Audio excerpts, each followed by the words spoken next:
দর্শক, চট্টগ্রামের সীতাকুণ্ডে জঙ্গল সলিমপুরে র্যাবের ক্যাম্পে হামলা চালিয়েছে সশস্ত্র সন্ত্রাসীরা। তাই নিয়ে ব্রিফিং চলছে, আমরা সরাসরি সেখানে যুক্ত হচ্ছি। গেট দিয়ে যে কোনো দিক দিয়ে ঢুকলে পরেই তো একটা খবর পেয়ে যায় যে প্রশাসনের বা র্যাবের পুলিশের গাড়ি আসছে, আসার সাথে সাথে সে খবর পেয়ে যায় এবং তখন সে সহজে লুকাতে পারে।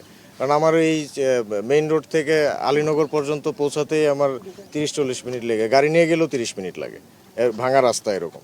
এই কমিউনিকেশনগুলো সহজ হয়ে গেলে তখন এই এলাকায় আমাদের আধিপত্য বিস্তার করা এবং এই ক্রিমিনালদের অ্যারেস্ট করাটা অনেক সহজ হবে। আপনাদের এখানে দুইটা ক্যাম্প আছে, ক্যাম্প থাকা সত্ত্বেও আসলে 4টা পয়েন্ট এটা কিভাবে কাটলো আসলে? আচ্ছা, এইটা এক্সকেভেটর দিয়ে কেটেছে। যেটুক জায়গা গর্ত দেখতে পাচ্ছেন আপনি, এই কাজটুক করতে 5 মিনিট লাগে। তো 4টা পয়েন্টে তারা বেশ কুইকলি কাজটা করেছে। আমাদের ক্যাম্পগুলো আপনি লোকেশনটা দেখেন, আমাদের 2 ক্যাম্পের একদম মাঝামাঝি জায়গায়।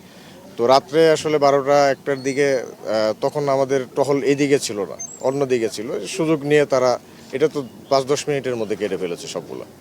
কেটে তারপর কুইকলি তারা ওইখানে যে আমাদের উপরে অ্যাটাক করেছে। আচ্ছা, আমার একটি প্রশ্ন, সেটি হচ্ছে আপনারা বললেন 150 জন সদস্য ছিল।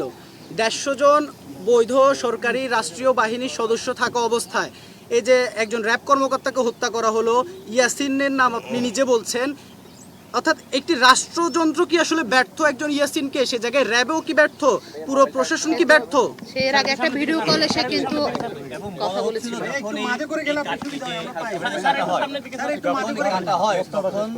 ইয়াসিন নিজে দাঁড়িয়েছিল এখানে এবং দাঁড়িয়ে থেকে সে এই কাজগুলো করিয়েছে।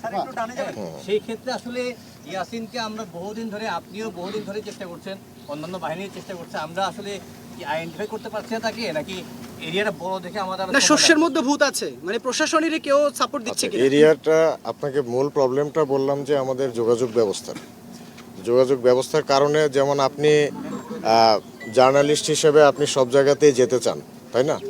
আপনি কিন্তু অলমোস্ট মানে 3 ভাগের 1 ভাগ রাস্তা এসেছেন, 2 ভাগ রাস্তা ওইদিকে যাননি। যোগাযোগ ব্যবস্থা হেঁটে যেতে হবে, এই জন্য আপনিও যাননি। তো কমিউনিকেশন অবস্থাটা কি আপনি নিজেই তো বুঝতে পারছেন। তো আমি এই পর্যন্ত আমার এই রাস্তাটা তো হেঁটে যেতে হবে, দৌড়ে যেতে হবে। তো এইটুক যেতে তো আমার 20 মিনিট 25 মিনিট সময় লাগবে। এটা তো যথেষ্ট সময় একজন মানুষের পালানোর জন্য। তো এই কমিউনিকেশনটা আসলে এই অ্যাডভান্সেসটা তারা ইউজ করছে।